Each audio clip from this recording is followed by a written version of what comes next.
Real quick before we start this video, I want to say back to school is happening in most places. It is here. Thank you, Lord, because my kids are driving me crazy. But if it is happening for you as well and you need a new backpack, we got you. We have these nice new Demo Ranch OD green backpacks. They come with a Demolition Ranch patch. They have pockets everywhere. They've got some molly webbing everywhere, so you can totally customize these things however you want. These are great for back to school. They're great for hiking, great for anything. Really nice, rugged backpacks. Oh, you don't like OD green? We got camo as well. Also, we have some back to school kits. We've got some custom Demo Ranch folders over here, some pens and pencils, and a Demo Ranch notebook right here. And the first 300 get an extra pen and pencil bundle. Link in the description below.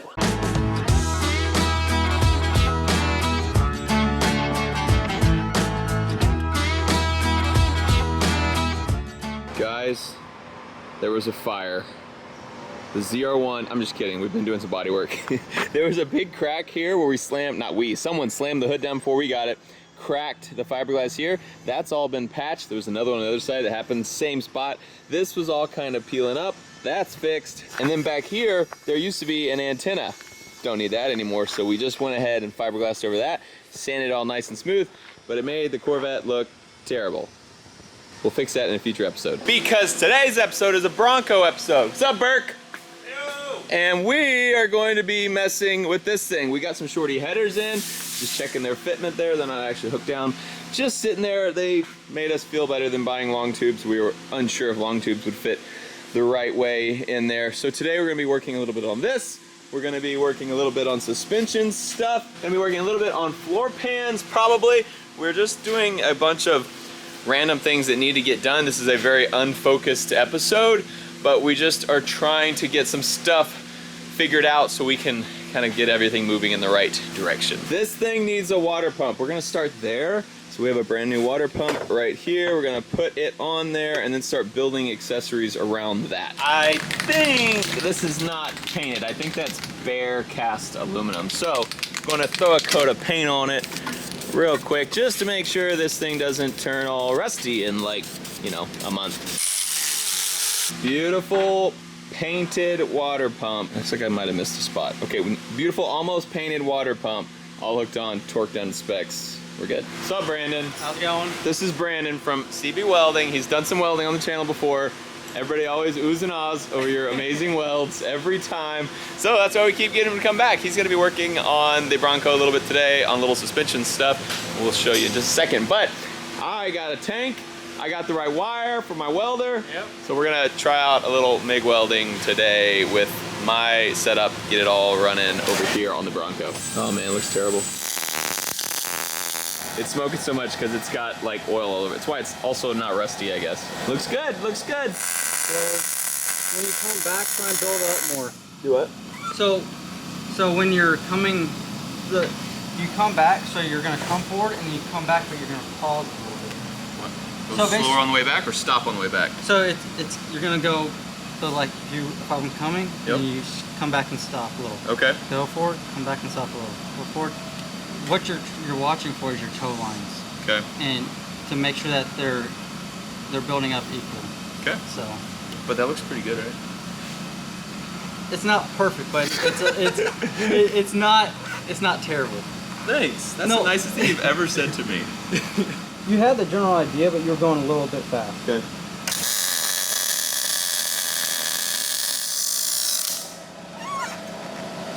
Yeah, I got stuck awkward, in that corner. Yeah. But it looked like you had it.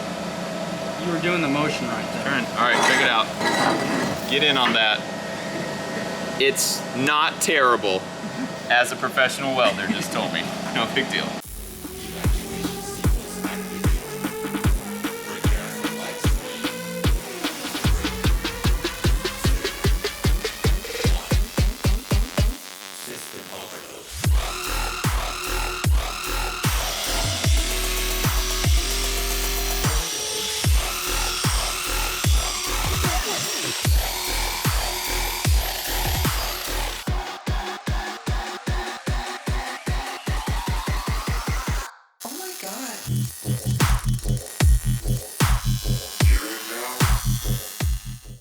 Brandon's working on the suspension. I'm gonna work on this awesome floor pan here. You can see there are some ventilation speed holes in there. all rotten. It even is rotten over here. You can't tell as much from up here, but when you look through it from the bottom, you can see light shining through and a bunch of little spots. So I'm gonna cut out, I measured this. This is our brand new floor pan here, and I measured this. It goes to right there, that line going all the way around. I'm gonna cut out on the dotted line going all the way around, cut all of that out, and then set this one on top so I'll have a little bit of overhang, and then I can weld it in. I think that's my plan. First, I'm gonna cut this out, see what it looks like after that.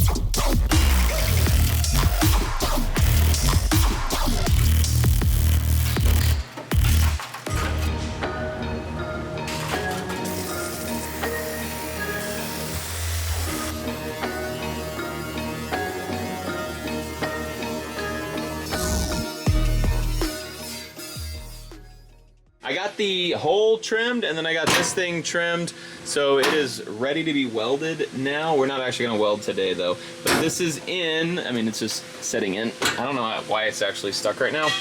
It's not hooked in, it's just pressurized and stuck in there. But when I was grinding off the paint on all the edges, just like dug through over here. So I'm gonna go ahead and weld this in, and then we'll probably have to put a couple more pieces of metal down there and weld around there, because you can see where it was just totally digging through this rotten metal as I was hitting it with that wire wheel. But that is gonna be much better than it was before. And while I was working on that, Brandon was over here welding. So this is a mount for our track bar over here, this track bar going here. And this is not the one that came on the F350. The F350 was actually located way down here. We had to chop it out and put this one in to get our geometry right. So for those who don't know what I'm talking about, this is an F350 axle. This is a 1983 Ford Bronco frame that we hooked together. So there's a lot of weird things that needed some fab to make work. This steering stabilizer here is going to connect to here. Brandon put this thing on there as well. You can see those wells all around there.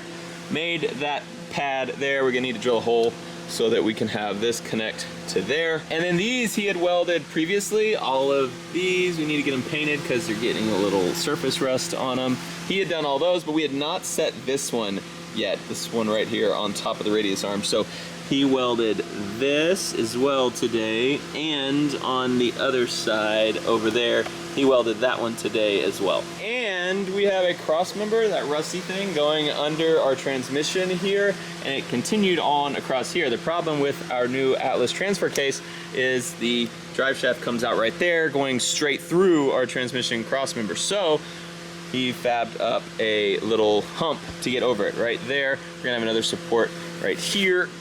That's gonna go like that, and our drive shaft will come right through the middle of that transmission cross member. Check it out. You welders, check out his weld. I know everybody wants to see it. This one's been ground, so it's extra pretty. So our front axle is mostly done, which was a big problem for us. We were definitely worried about how to hook F350 axles onto a Ford Bronco from 20 years prior frame, but I think we are about 95% there. The back axle is actually really easy. All pretty much just bolts right up. We need to make some custom shock mounts. These though, I mean, just hook to the leaf springs, and yeah, it's much simpler than the front. No crazy fab needed for the back. Also realized I can't actually weld this in because the welder won't reach. Our plug is on that end way over there. I have a 20-foot extension cord. I think with everything it'd get me to about like right here. So probably gonna have to wait until we can get this thing on the frame and then roll it to about right here. We had rolled this thing over here so we could weld today. He was using the good old Miller welder over here, welding this all up, but we're gonna have to wait until we get to those floorboards till a little bit later. Gross. I moved the ZR1 back into the shop. It looks so crazy right now. All right, It's gonna change very quickly. Next week, actually, I'm going to clean it all up. This is all just a bunch of stuff from when we smoothed all that stuff out. So I'll clean it all up, give it one nice big clean, and then it is going to be painted, wrapped. Not gonna tell you yet. Gonna let that be a little surprise for you next week. So next week, ZR1 will finally be totally complete, looking amazing. I have license plates on it, I have insurance on it. This thing will be out on the road, driving around, terrorizing neighborhoods. There's also one little secret on this thing that we have added to it that I haven't told you about yet. That'll be next week as well. Bronco, we're still chipping away. There is a lot left to do to the old Bronco, but we're working hard at it. I'm actually gonna run by Bunker Branding real quick, so I'll see you guys there. Bunker Branding. Oh, hey, Mare. Hey. So how's your day been? I'm good. Running. My hair's like a hot mess because I ran with Jackie at lunch. Oh, you went on a run? It was like 100 degrees outside. It was a mistake. I haven't worked out in 3 days. That's a problem. I'm getting flabby. You totally are. I'm actually up here at Bunker because we just found out that there's a YouTube video where a guy is making a video talking bad about Bunker Branding, about my business here, and about my wife. About my business. Yeah, right. This is mine. I do everything here. Basically what he said is he had a hat and he wanted us to just hold in the warehouse and fulfill orders. And he said that our guy quoted him $25 extra on top of the price of the hat to hold it and fulfill. Mary, does that sound like something we would actually do? No.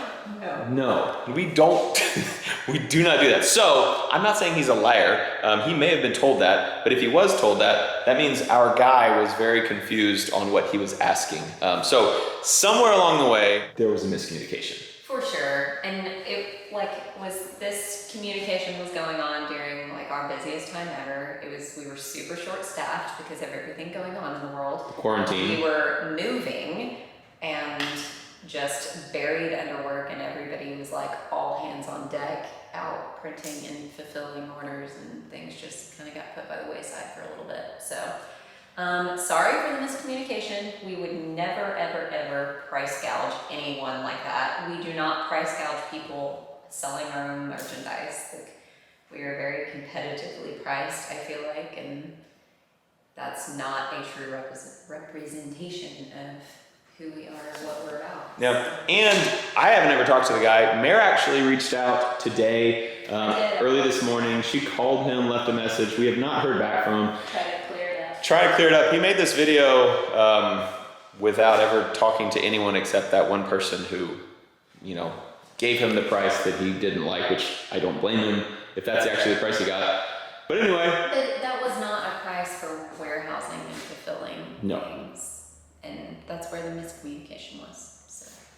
So long story short, I wish you would have just reached out to me personally before you threw my company under the bus, because we have a really good group of people here. We work really hard and we're an honest company, and it kind of hurts my feelings to hear someone on the internet trashing it. Yeah, me too. I spend like 40 hours a week up here doing this stuff, and I really love it. And I love all the people that we have here, and that was rough to hear, especially when it was like not an accurate representation of what we do at all. And my wife left you a voicemail, so check your voicemails. Also, he said we don't like working with American companies. Is that true? Hey, Meredith, where'd this table come from? Oh, is this a custom Andy Rawls table? Andy actually, a big shout out to Andy Rawls. I'm gonna link him in the description below. He's a buddy of mine. He makes awesome furniture.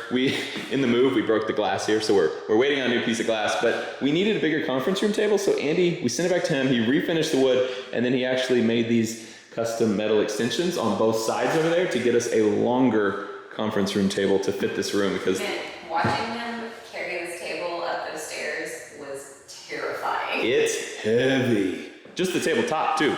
Yeah, it was just the tabletop. Didn't even have legs on it. And I was afraid somebody was gonna get smashed. This thing is heavy. Plus, we added more steel to the ends of it, so it's even heavier than before.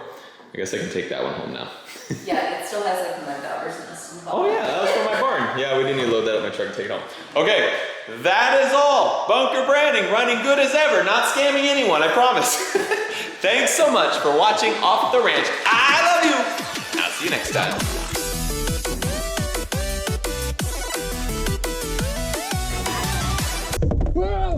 Oh. Hey, what camera is that? Number... Shut up! Don't tell Mayor.